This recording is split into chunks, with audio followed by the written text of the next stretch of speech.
Okay, hi everyone. So now this is about choking scenarios. Okay, so in any choking scenario, whether it be adult, child, or infant, you want to see if the individual can cough out the object first. Okay, if they cannot cough or cry or their lips are turning blue, any of those things, then what we want to do is help them out by trying to dislodge the object. So the first thing we're going to do are back blows, and what you would do in the case of an adult or a child, you'll want to have them bend over. With an adult, you'll want to put your arm around their midsection and allow them to bend over your arm, okay? And then arm should be hanging down.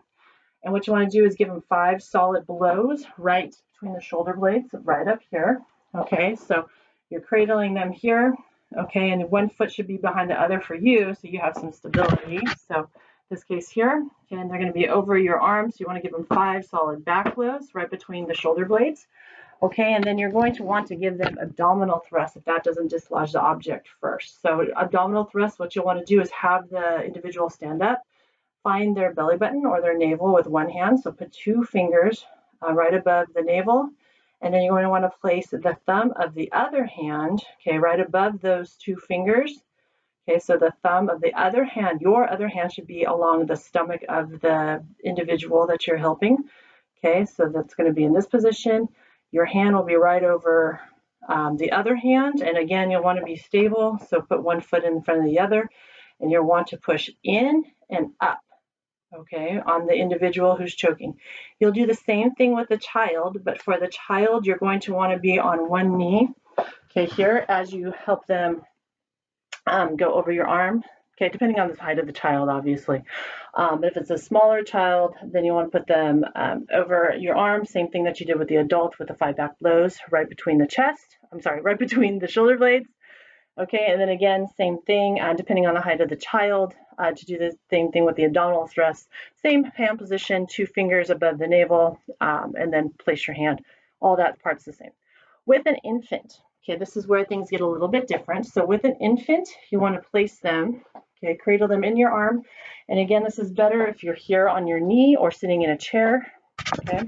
So if this is my infant, my very square infant here, I have them face up first, okay? And then you're going to want to place them over here. You're going to reposition them. Your hand, okay, your thumb and your pointer finger should be cradling right around under their jaw.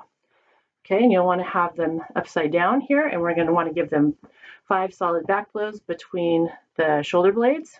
Okay, and then we're going to want to reposition them back to face up.